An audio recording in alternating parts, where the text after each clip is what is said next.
guys, Hunter McCamey here with Chris Adams, and we're back for part 3 in Angler's perspective into rod building. And now it's time, we're going to talk about the blank selection.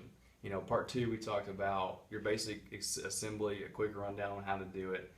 But now we're going to get a little more detailed, and for part 3 we're going to talk about choosing your blank. Now, first off, when these blanks are manufactured, they're not built just to be a spinning rod or just to be a casting rod. They're made for a specific technique, but not necessarily it has to be a spinning rod or it has to be a casting rod. Yeah, absolutely. When we take a blank, you're going to look at action and power for a specific technique. Mm-hmm. So from there, you can decide whether that wants to be a casting rod or it wants to be a spinning rod. And the way to do that is we're going to find the spine. I'm a believer in finding the spine.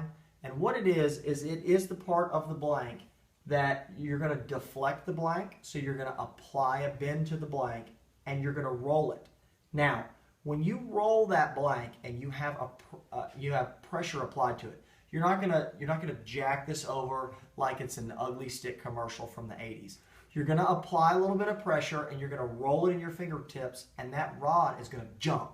And where it jumps, that's going to be your spine. Now we're going to mark that spine with a China marker in our tool section we talked about. And all that is that's going to give you a designation on where you want to put your guides depending on if you were going to build it casting or spinning. Mm-hmm. So you're going to think about it as a spine in your back. So you can really only bend one way well. So if it is a spinning rod, you're going to build your guides on the inside of the curve. And if it's casting, you're going to build them on the outside of the curve. Right. Now, Hunter's got one, I've got one. There is an SJ blank, they call it spin jig. Right. And I've got an 843 that I have a casting one and a spinning one. It just depends on how you want to build it. Yeah, and there's some of those models that just cross over so well. Absolutely. And a lot of the models like an MB 842 and 843, that's going to be your 7-foot mag bass blanks. And those, honestly, 843, 844, they do so much. They're so versatile. Yeah, absolutely. They have an MB designation because of the way that the blank is designed. It's mag bass. Right. So it's got really good power. It's got a fast tip in it.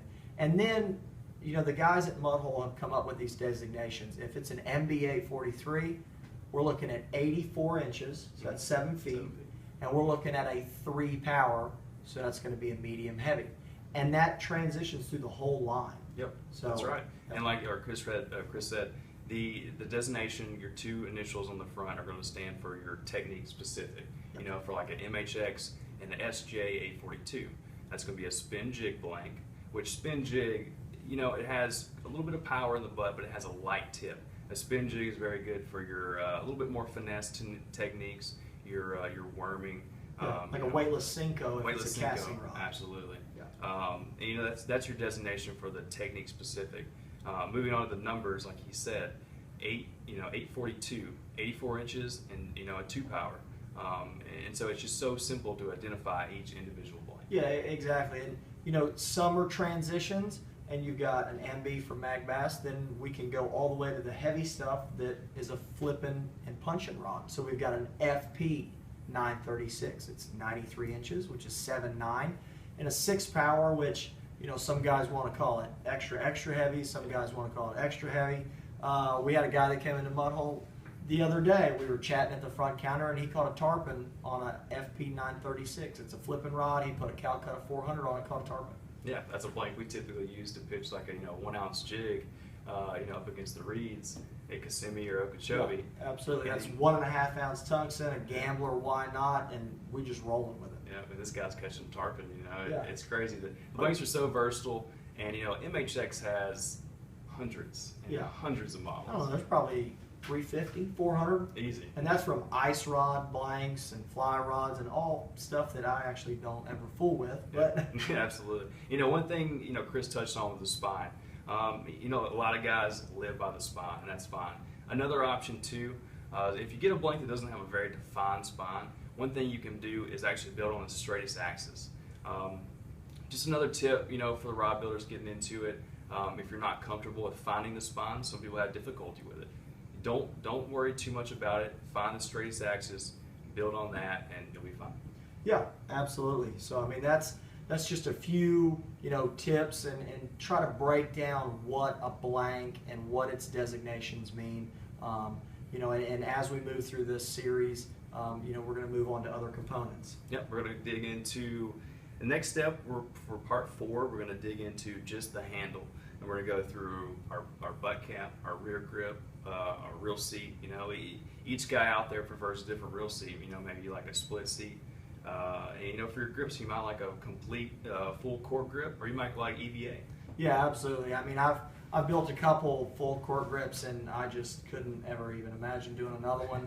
I just don't like all the reaming and the craziness. But we used to use a lot of EVA. I still use some EVA, but MHX has got some really killer new wind grips out that are the deal. Yeah. I mean, we're here. It was probably 105, and we're sweating. And those grips, you can hang on to them. So I mean, if we're throwing an MB874 and we're throwing 50-pound braid and a big easy, trying to horse out a 7-pounder, I don't want anything that's going to slip out of my hand. So the wind grips is actually, it's cool. It's where it's at. It's that new technology that guys are just coming out with constantly, and that what makes a custom rod that much, that much better. But don't give too much away.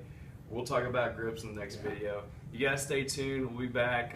Part 4 is going to be just about grips. All the info you need to do is to get your grip laid out just like you want it. Absolutely. So stay tuned. We'll be back next time. Thanks, guys.